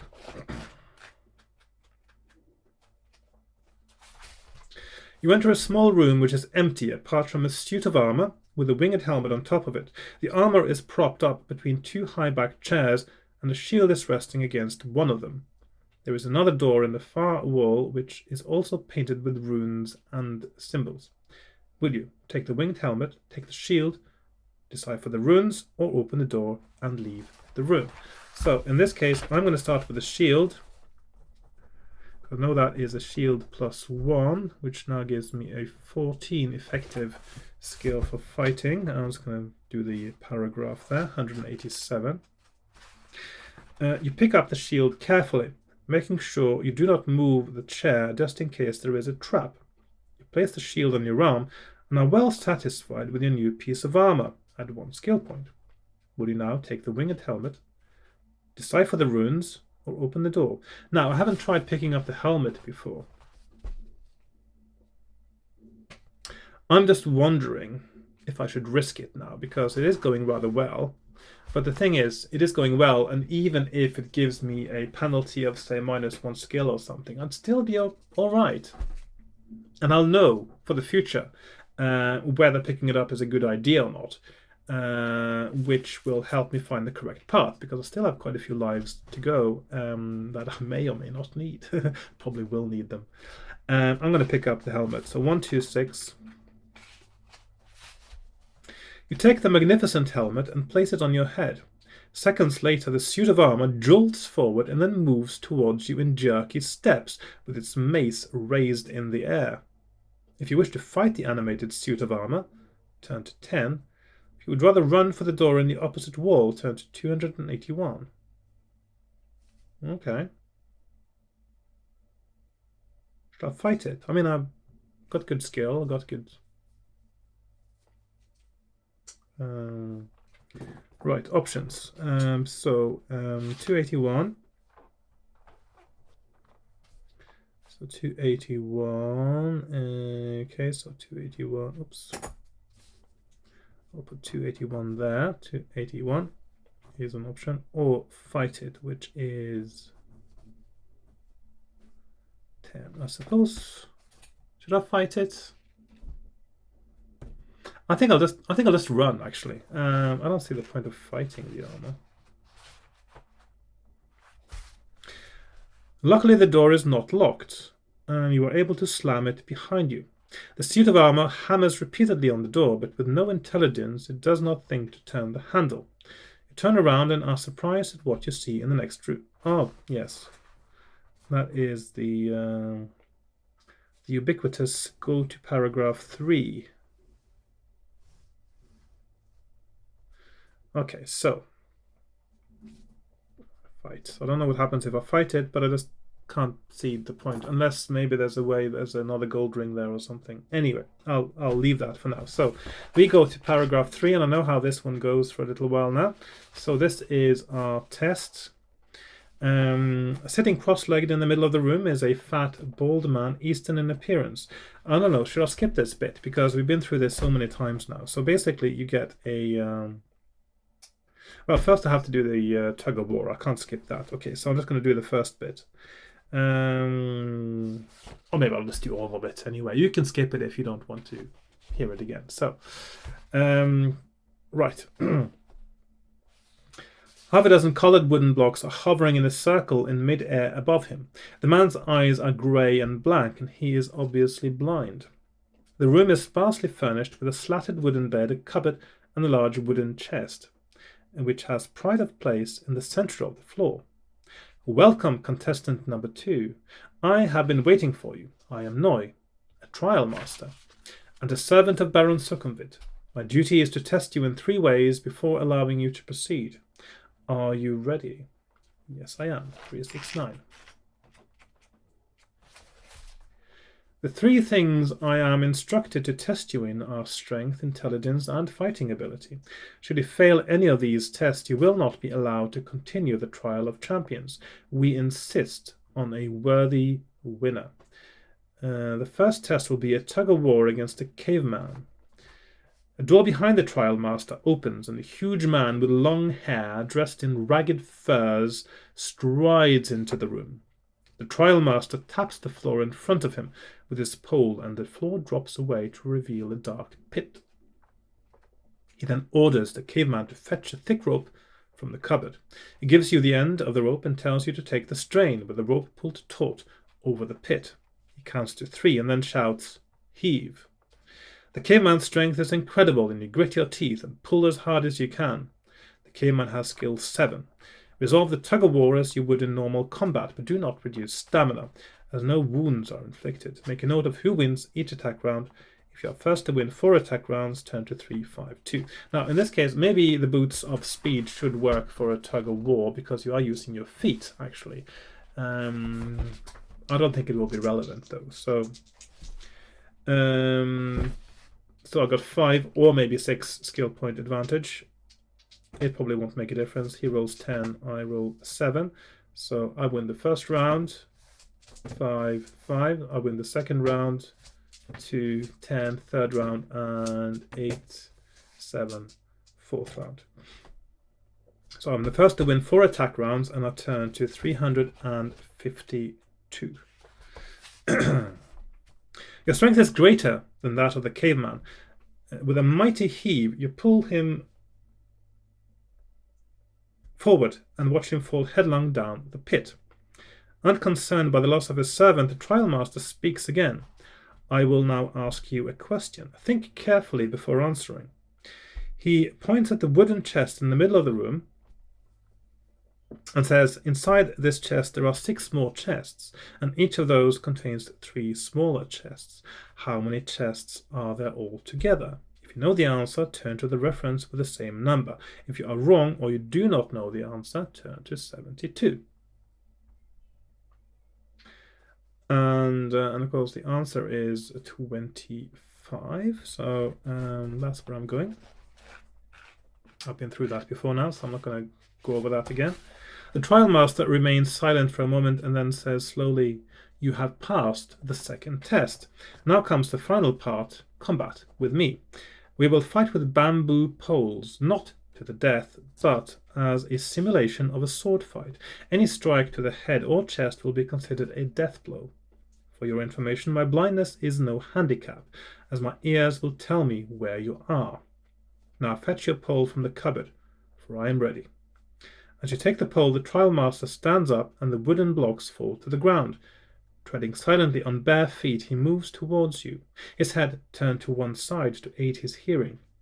If you wish to lunge at him with your pole and catch him off balance, turn to 134. If you would rather ready yourself to counter a blow, turn to 204. The agile old man strides nimbly towards you with a bamboo pole held to one side. You cannot tell whether he is going to bring the pole down over his head and strike at your head, or sideswipe you in the ribs. If you wish to anticipate a strike to the head, turn to 111. If you wish to defend your ribs, turn to 32. I'm going to go to 32. You anticipate the trial master's move.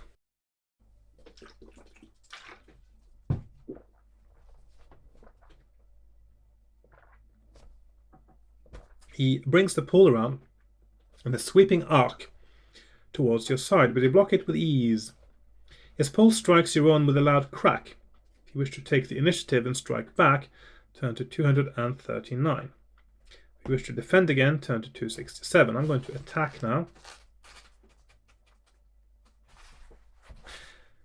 You thrust your right arm forward in an attempt to strike the trial master's neck.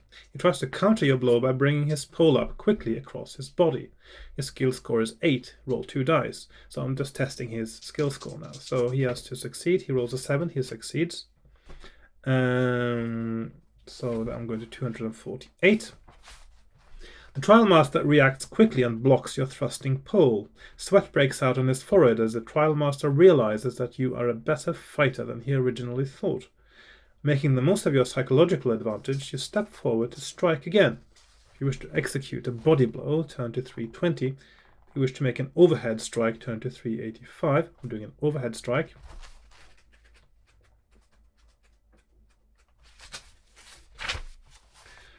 The trial master does not expect another blow to his head and wrongly keeps his pole low. Your pole thumps against his head and you let out a victory cry. You have triumphed against the odds in ritual combat. Turn to 362. The trial master stands back, panting heavily. Once he has caught his breath again, he says, you have passed the third test. You may now continue your walk through the dungeon. Leave this room through the door behind me. The old man offers you no words of advice or encouragement, so you leave his room. You open the door and pass through the squalid sleeping area of the caveman into another long, gloomy tunnel. You soon come to a stone fountain in the shape of a leaping fish. If you wish to drink at the fountain, turn to 95. If you would rather continue walking, turn to 329. And now, of course, I was warned against drinking at the fountains. I'm not going to drink at the fountain. I still don't know what happens if you do. I don't want to find out. So I'm going to continue walking and go to 329. And there we are. Soon you hear the sound of hoofs clattering along the stone floor. The sound echoes down the tunnel. Then you see a shape emerging from the gloom. Seated astride a white skeleton horse is an armored skeleton with a crown on its skull. Seeing you, the skeleton king kicks its undead horse into gallop and holds its sword aloft. You must fight the mounted undead. So edged weapons like swords and daggers do little harm to skeletons. Unless you have a hammer with which to fight the skeleton king, you will only cause it to lose 1 stamina point during a successful attack round. So I've got a hammer, of course, so I can fight him the proper way. So he's got, well, I've got, first of all, I am at 14, 20 now, and he's got 9, 7. So 5 skill point advantage. He rolls 6. I'll just do a quick one then. He can't beat me there. He rolls 3. Can't beat me with a 3. He rolls 7. Can't beat me with a 7, but it can cause a draw. And there we are. And finally, he rolls a 7 again, and he is deader than before, as I like saying when I get to these undead. Right. So. I win, I go to 209. You open the horse's saddlebag and find a mirror, and a wooden whistle. Wooden whistle.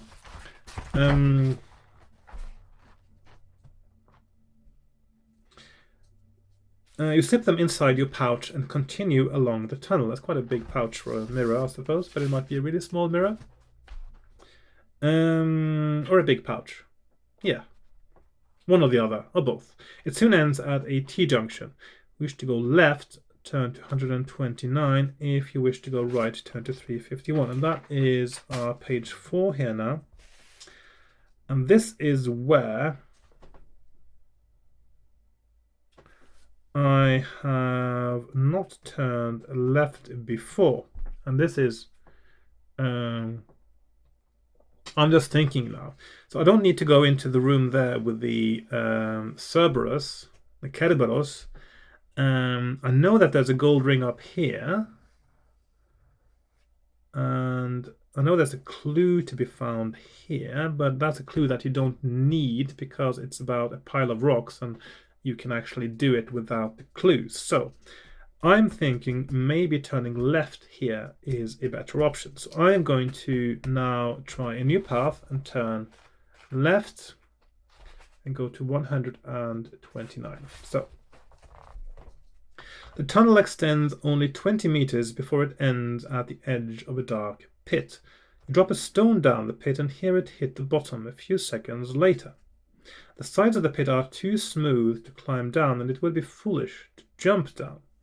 If you are carrying a climbing rope over your shoulder and wish to climb down the pit using that, turn to 264. What if you had carried it somewhere else? What if you tied it to your belt and weren't carrying it on your shoulder? Would you then not be able to use it? Right. I've got a rope. So either you climb down or you turn back, basically. So rope, question mark. So I can climb down because I do have a rope. So that means 264 is my next paragraph. You tie one end of the rope around an outcrop overhanging the pit. Gripping the rope firmly, you slide over the edge and then ease yourself down the pit until you reach the bottom. A new tunnel leads away from the pit, somewhat narrower than the tunnel above. You wish to follow the new tunnel. leaving your rope behind, turn to 190. If you would rather climb back up the rope, retrieve it, and walk back along the tunnel past the T-junction, turn to 351. So now Ian Livingstone is playing with your attachments with inanimate objects and asking if you actually want to leave your rope behind rather than... That's the focus of the paragraph, isn't it? I'm thinking I should still check out what's going on down here, so I'm going to keep going to 190. A bit curious. New path and all that. From a cave entrance in the left-hand wall, you can hear the sound of grunting. The entrance is low down and you will have to stoop to enter. If you wish to enter the cave, turn to 279. If you would rather continue walking along the narrow tunnel, turn to 230. So we have... Keep walking, 230. So walk. Or check out the cave, which is 279. So I'm going to check out the cave, 279. The cave opens out, but it's still quite small. There is a strong musty smell in the air, and the grunting sound appears to be coming from behind a rocky outcrop at the back of the cave. An ugly creature suddenly steps into view, its small humanoid body covered with hair. Its head resembles that of a boar with two curved tusks protruding from its mouth. Armed with a stone club, it is obvious that the advancing tusker is not an ally. Right. Once again, you are fighting for your life, it says here. That's not really how to add atmosphere to the book, is it? Okay, so I've got 14, 20 still. This guy's got 6. I've got an 8 skill point advantage. 10, 5, yeah. 6, 5, yeah. And finally, perhaps 12, 4. He actually hit me, didn't he? Hang on. No, that's a draw. So 9 and 6. Okay, so he dies. Not really felt like I was fighting for my life so much there, but so 6, 6, 3, 3, 9. Okay. The Tusker's cave contains few items, and the only thing that you find of interest is a crude pig made of red clay. The pig is hollow, and when you shake it, something rattles inside. Wish to break the pig open, turn to 75. If you want to leave, turn to 167. So 1, 6, 7. Leave or break the pig. 75. Pig. I'm going to break the pig.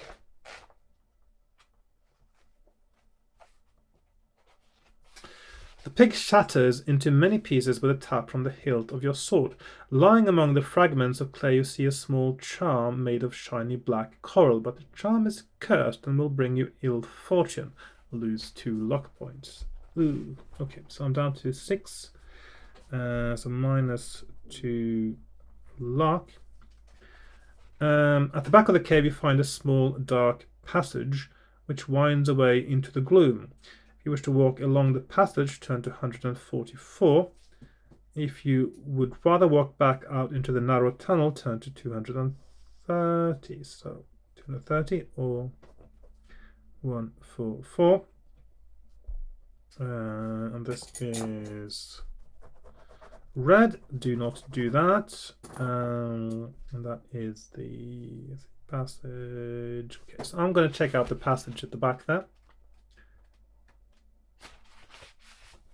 The passage twists and turns for what seems like ages. There are no torches to light the way, and you have to walk in pitch darkness with your arms outstretched.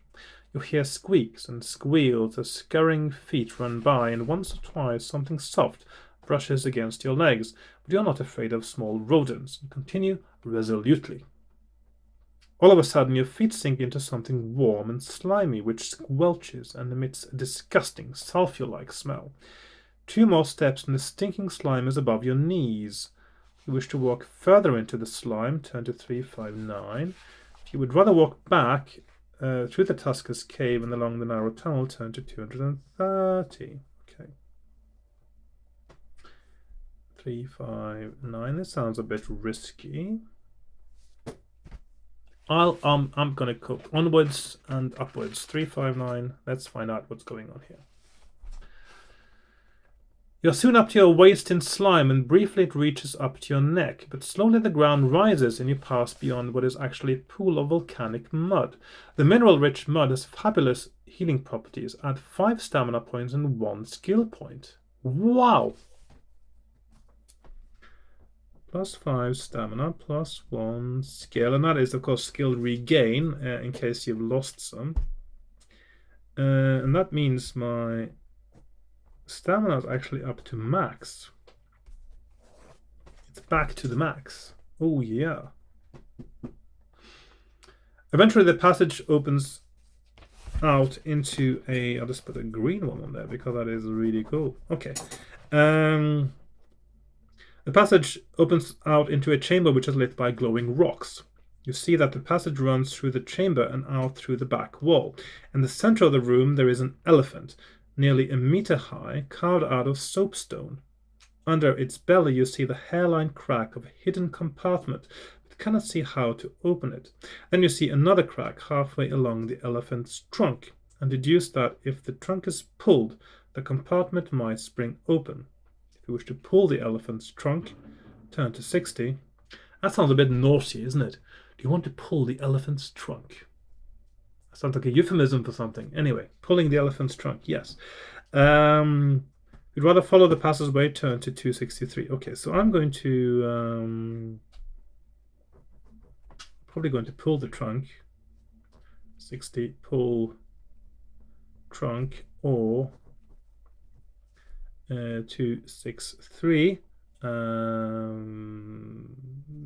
Walk, I'll just walk. 60.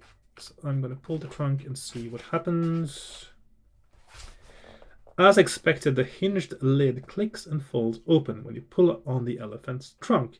A gold ring falls onto the floor. You pick it up and place it in your leather pouch. That's gold ring number 5. Yes. Right, so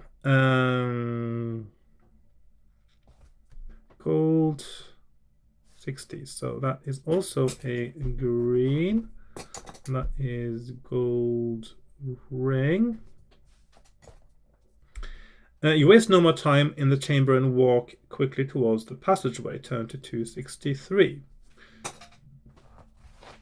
263. So this certainly seems like the right path now to take, rather than going the other direction. It does depend whether I get this gold ring up by the bell or not, but we'll get to that. Okay, so I presume, or past it. At some point these have to merge, don't they? The passageway continues to twist and turn through total darkness. At last you see light shining up through a hole in the floor. Standing over the hole, you see that there is a much wider tunnel beneath you. If you wish to jump down to the tunnel below, turn to 315. If you wish to keep feeling your way along the dark passage, turn to 289. Okay, so 289 or 315. So 289 is continue and 315 is go down.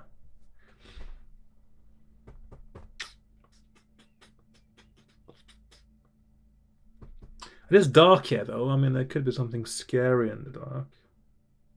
I'm going to go to the tunnel below actually at this point, 315. You look swiftly up and down the tunnel and suddenly see movement up ahead. Turn to 195. Okay, so let's put that up there, 195. A figure ahead of you turns and slowly walks towards you. Excuse me. As he steps under a torch, you recognize the person clad in dark spiked armor, one of the other contestants. The Chaos Champion is advancing towards you, wielding a two-handed sword. Two-handed spiked mace. Will you defend yourself with your sword, throw a dagger if you have one, or try to talk to him? He doesn't look like the talking kind, does he? I think I'll just go to attack him. I don't have daggers because I didn't go that path today.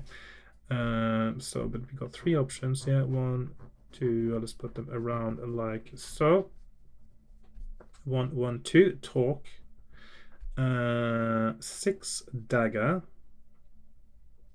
Well, I can't see what much good a dagger will do with somebody wearing that armor. Or 247 sword. Okay, so 247. It is 247. 247. There we go. The Ravening Chaos Champion is a natural fighting machine, trained since birth to kill. His battle cry echoes down the tunnel as he works himself up into a frenzy for combat. Skill 11, stamina 12. If you win, turn to 180. So 180. Right, so this is going to be a tough battle, but I am fully replenished, apart from my luck, of course, which could have been better, but I lost a little bit there. So I am at 1424, and this guy is 1112. Let's see how that goes. I've got a 3 skill point advantage. He rolls 9, 11, so it's down to 10. 3, that's good. He's down to 8. 8, 10, he's down to 6. 7, 6, he's down to 4. 6, 8, he's down to 2. And 11, 4, I'm down to 22. 6 and 7, he is dead. Okay, that wasn't too bad, was it? 22, I win, and I go to 180.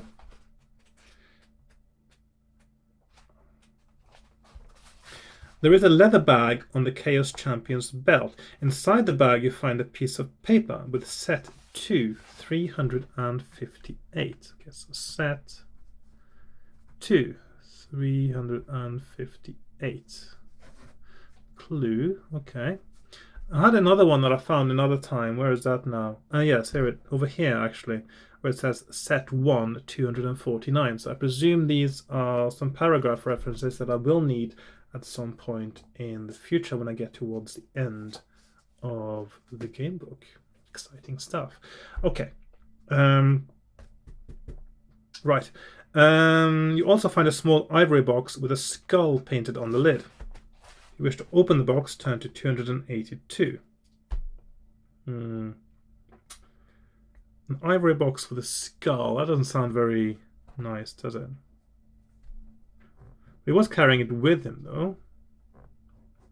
Thinking maybe that it would be useful for him. So 44 or 282. Okay, box. I'm going to check out the box. 282.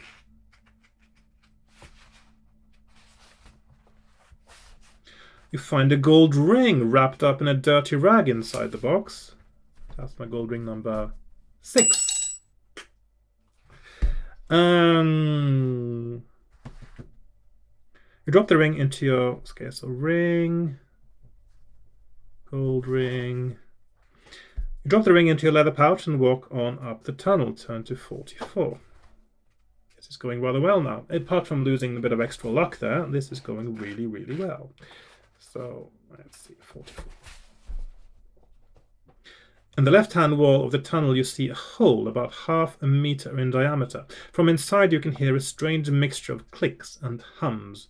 If you wish to climb through the hole, turn to 340. If you would rather walk on, turn to 155. So 155, walk on, or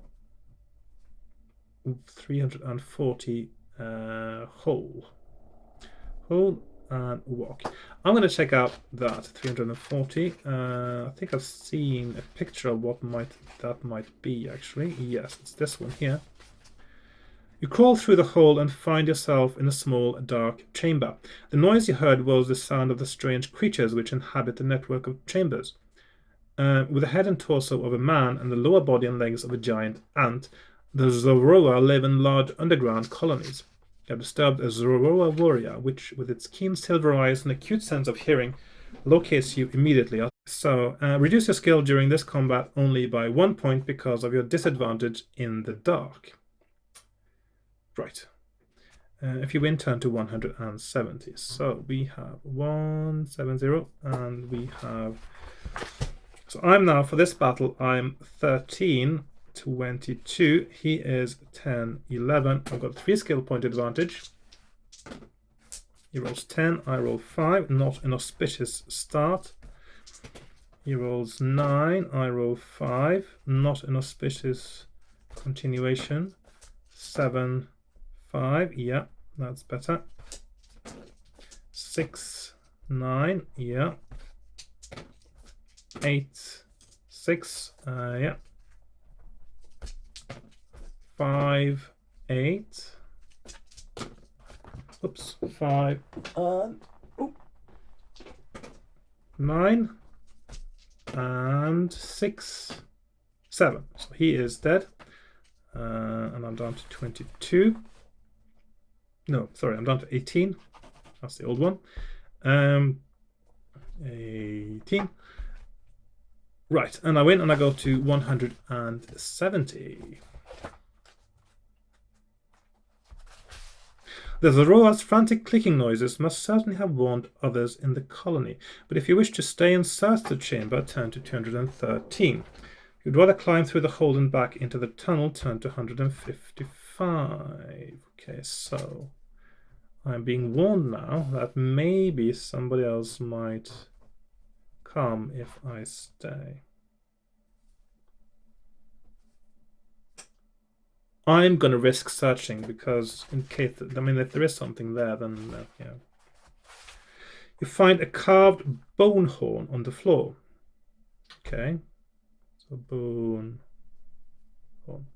If you wish to blow it, turn to 259. Well, if I blow it, then definitely someone is going to show up, aren't they? So if you rather sling it around your neck and climb back through the hole, turn to 155. So I'm going to do that. I think I'm not going to blow it. 259 blow. Okay, so I'm going to go through the wall now, 155, and with a horn, which I don't know if that's going to be useful or not. So bone horn. If that isn't useful, of course, that whole combat is meaningless. So there we are, 155. You see in the right-hand wall a small recess in which 2 candles are burning on either side of a pewter plate. An assortment of nuts and dried berries are piled high on the plate and look very tempting. If you wish to eat some of the nuts and berries, turn to 119. If you would rather walk on, turn to 288.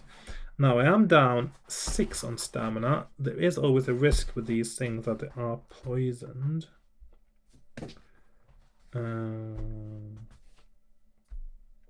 So we have 2 options. Nuts and berries, 119. Nuts, 288. Walk. I'm going to eat them because the thing is, I'm doing research for the future now as well. Okay. The nuts and berries taste as delicious as they look. Add 2 stamina points. So that's plus 2 stamina. So that is good. My stamina is 20.